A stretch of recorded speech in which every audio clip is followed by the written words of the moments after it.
জয় মা তারা, জয় গুরু বাম, জয় মহাকাল, জয় কাল ভৈরব। তো সবাই তোমরা কেমন আছো? ভালো আছো নিশ্চয়ই। তো আজ অনেকদিন পরে আবার এলাম তোমাদের কিছু কথা জানানোর জন্য। প্রত্যেক সময় নিয়ম করে আসা হচ্ছে না বা হয় না, নিজের কাজের ব্যস্ততার দরুন। তো আজকে এসেছি কিছু ক্রিয়া বা কিছু করণ ক্রিয়া তোমাদেরকে বলবো। তো তোমরা সবাই মন দিয়ে আজকের এপিসোডটি শোনো এবং তোমরা তোমাদের মতো চারিদিকে আত্মীয় স্বজন বন্ধু বান্ধব সবার মধ্যে চ্যানেলটাকে ছড়িয়ে দাও, সাবস্ক্রাইব করে দাও। এবং তোমরা কে কী বিষয়ে জানতে চাইছো সেটাও আমাদের এই চ্যানেলে কমেন্ট করে জানাও। তো তোমাদের যেরকম তোমাদের চাহিদা আছে, তোমাদের যা যা জানার কোয়ারি আছে সবটা এক এক করে জানানো হবে। তবে নিত্য নৈমিত্তিকভাবে কিন্তু এখানে আসা হয় না, আমি আসতে পারি না, আমার সময় হয় না, তোমরা ভালোই জানো, তাই এপিসোড খুব কম পড়ে। তো তোমরা দেখো, তোমরা পাশে থাকো, তোমাদের নিয়েই এই চ্যানেল, তোমরাই চ্যানেলের সব।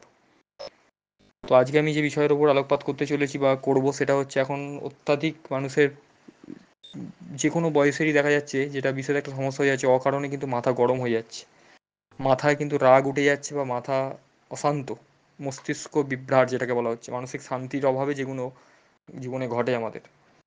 পারিপার্শ্বিক পরিবেশ বলো, পারিপার্শ্বিক আবহাওয়া বলো, মানুষের অর্থনৈতিক পরিস্থিতি বলো, স্ট্রেস বলো, চাপ বলো, মানুষ কিন্তু এখন নিজেকে নিজের মধ্যে রাখতে পারছে না।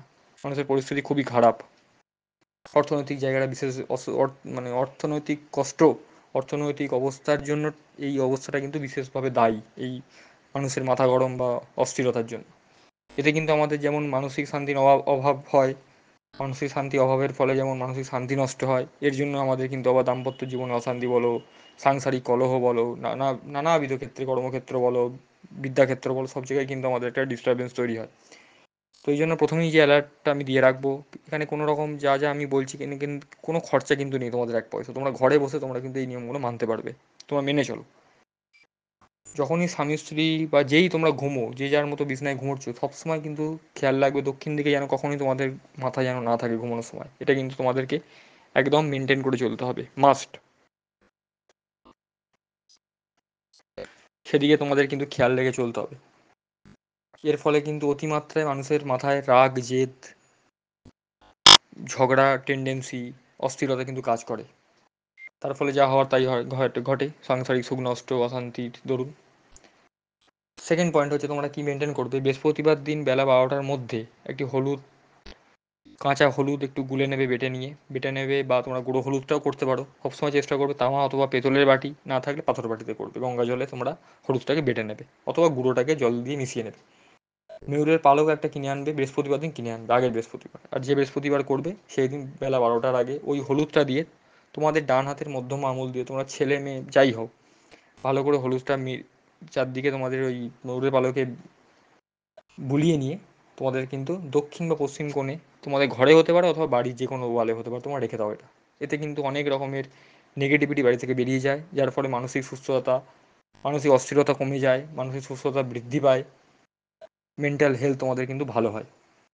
আর সবসময় চেষ্টা করবে যেন অগ্নিকোণে তোমাদের কখনোই স্বামী স্ত্রীর, বিশেষ করে তাদের যেন বিছানা না থাকে, বা তারা সেই জায়গায় যেন টাইম যেন কোনোভাবেই যেন তার না কাটায়। এর ফলে কিন্তু স্বামী স্ত্রীর মধ্যে রাগ, জেদ, মনোমালিন্য, বিভিন্ন ধরনের অশান্তি, দাম্পত্য কলহ, শারীরিক রোগ ব্যাধি কিন্তু লেগেই থাকে। এটা তোমরা কিন্তু মেনটেন করে চলবে। এবং সবসময় চেষ্টা করো তোমরা লাল রঙ যতটা পারো কম ব্যবহার করবে। সবসময় হালকা রঙের তোমরা পোশাক পরবে, যদি পরতে নাও পারো হালকা রঙের যে কোনো একটা রুমাল অথবা কাপড়ের টুকরো তোমরা কিন্তু তোমাদের নিজেদের ব্যাগে হোক, পার্সে হোক, তোমরা যেখানে হোক কিন্তু ক্যারি করবে। এটা তোমাদের মেনটেন করতে হবে। অথবা এটাও তোমরা করতে পারো, বিছানার চাদর, পর্দা, এগুলো তো তোমরা কিন্তু লাইট রঙের ইউজ করবে। কখনো কিন্তু ডিপ রং বা গাঢ় রং ব্যবহার করবে না। এতে কিন্তু মানসিক অস্থিরতা কিন্তু বৃদ্ধি পায়। এটা আমার নিজের অভিজ্ঞতা থেকে আমি দেখেছি, তাই তোমাদের জানাচ্ছি। এবং এমন কিছু ছবি যেগুলো আছে ঘরে তোমরা রাখবে না কখনই। দেখবে হিংস্র পশু কোনো পশুকে হত্যা করে খাচ্ছে, অথবা যুদ্ধের পরিবেশ, যুদ্ধের গাড়ি যাচ্ছে, অথবা কোনো অসহায় মানুষ গাছতলায় বসে আছে, যে ছবিগুলো দেখলে নেতিবাচক শক্তি মনে হয় বা নিজেকে অসহায় বোধ ফিলিং হয় বা কষ্ট হয়, এই ধরনের কিন্তু কোনো ফটো তোমরা ঘরের মধ্যে রাখবে না। এতে সুখ শান্তি কিন্তু দিনের দিন নষ্ট হয়, অর্থনৈতিক জায়গা কিন্তু ভীষণভাবে ব্লকেজ হয়ে যায়, আমি দেখেছি। এবং সবসময় তোমরা চেষ্টা করবে সাদা চন্দন এবং লাল চন্দন, গুঁড়ো হোক অথবা কাঠ হোক, তোমরা গুলে নিয়ে জলের মধ্যে জলের মধ্যে গুলে তোমরা কিন্তু কপালে দেবে, কপালে অথবা গলায় তোমরা কিন্তু ব্যবহার করবে। সব সময়। এটা তোমরা কিন্তু মেনটেন রাখবে। এবং তার সাথে তোমরা চেষ্টা করবে বাড়িতে সবসময় চন্দন ধূপের কাঠি ব্যবহার করতে, অথবা চন্দনের আতর বলো বা চন্দনের ধূপকাঠি বলো বা আতরের ধূপকাঠি বলো, আতর সেন্টের ধূপকাঠি বলো, এগুলো তোমরা তোমরা কিন্তু সবসময় ব্যবহার করবে। এবং তোমরা তার সঙ্গে চেষ্টা করবে ধুনো ধূপের ব্যবহার, কিন্তু অত্যাধিক মাত্রায় তোমরা ধুনো ধূপের ব্যবহারটা বাড়ির মধ্যে করবে। এবং তার সঙ্গে তোমরা চেষ্টা করবে দৈনন্দিন জীবনে প্রত্যেক দিন নিজের শারীরিক অঙ্গে কিছু অলংকার তোমরা কিন্তু রাখার চেষ্টা করবে। সেটা সোনা হতে পারে, সোনা রাখাটা খুবই মানে পজিটিভ দিক, যেহেতু বৃহস্পতির ধাতু। অথবা তোমরা রূপও রাখতে পারো, সেটাতেও কিন্তু অনেক মন মানসিকতা শান্তি তোমাদের কিন্তু থাকবে, এটা তোমরা মেনটেন করবে। এবং যারা দীক্ষা মন্ত্র গ্রহণ করেছো যে কোনো গুরুর কাছ থেকে, তারা কিন্তু নিত্য নৈমিত্তিক তোমরা কিন্তু দীক্ষা মন্ত্র জপ করবে প্রত্যেক দিন। এটা কিন্তু তোমরা কিন্তু মেনটেন করতে ভুলবে না।